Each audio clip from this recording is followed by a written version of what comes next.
Anggota DPR dari fraksi P3 yang mendukung RUU Pilkada melalui DPRD. Waduh, ini tanda-tanda zaman apa ini? Kalau Mas Romi sudah ikut berdiri, tanda-tanda apa ini? Saya nggak tahu. Sudah Sebelumnya, kisruh internal partai berlambang Ka'bah tersebut diperkirakan akan berubah sikapnya terhadap RUU Pilkada. Selain itu, dua anggota P3 sempat hadir dalam rapat kerja nasional Partai Demokrasi Indonesia Perjuangan. Tim TV One mengabarkan. Oh tidak. Nah, Bang Said, kalau kita lihat ternyata ada kejadian mengejutkan begitu ya? Mengejutkan sekali ketika dalam sidang ini P3 ternyata justru bulat mendukung koalisi Merah Putih. Nah, komentar Anda?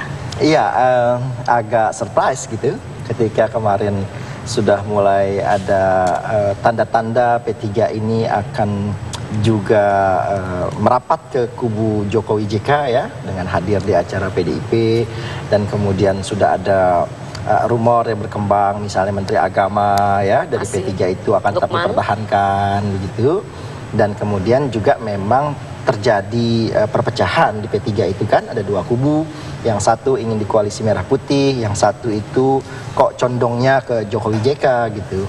Nah, ada dugaan-dugaan di voting ini ada dua blok gitu ya, yang kira-kira akan DPRD dan sebagiannya pilkada langsung.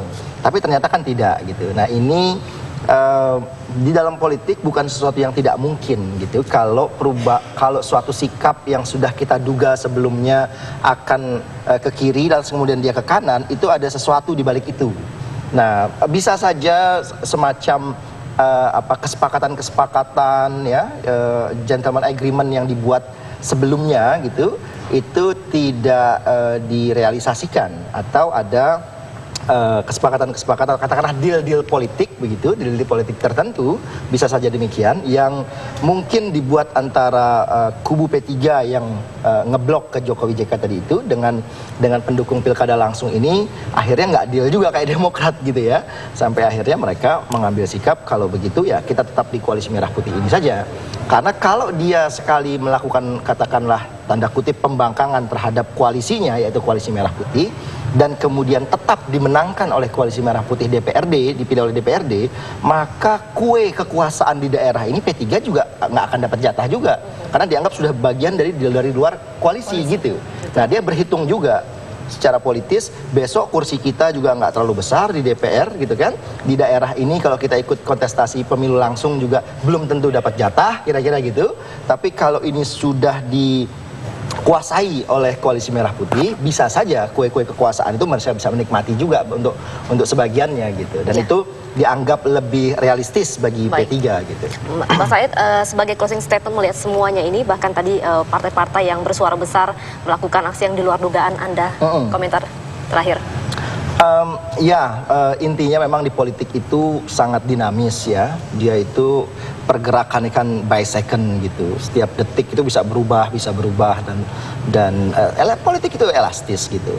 Bagi rakyat ya, cara pandang rakyat dengan para politisi memang berbeda.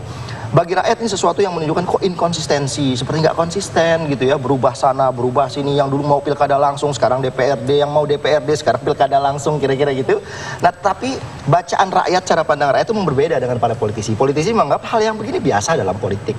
Politik itu memang sangat elastis, dia sangat lentur gitu, dia bisa belok ke kiri, belok ke kanan gitu. Disitulah seninya kira-kira begitu. Betul. Nah, tetapi apapun itu menurut saya hasil ini nanti berpotensi untuk digugat di MK ya. Itu sangat besar potensinya. Sangat besar. Sekalipun yang menang pilkada langsung juga potensi ke MK-nya nggak kalah besarnya. Jadi mau siapapun yang menang akan bisa gugat ke MK. Dan memang itu hak konstitusional setiap warga negara, selagi dia punya legal standing itu bisa diadili di proses di MK.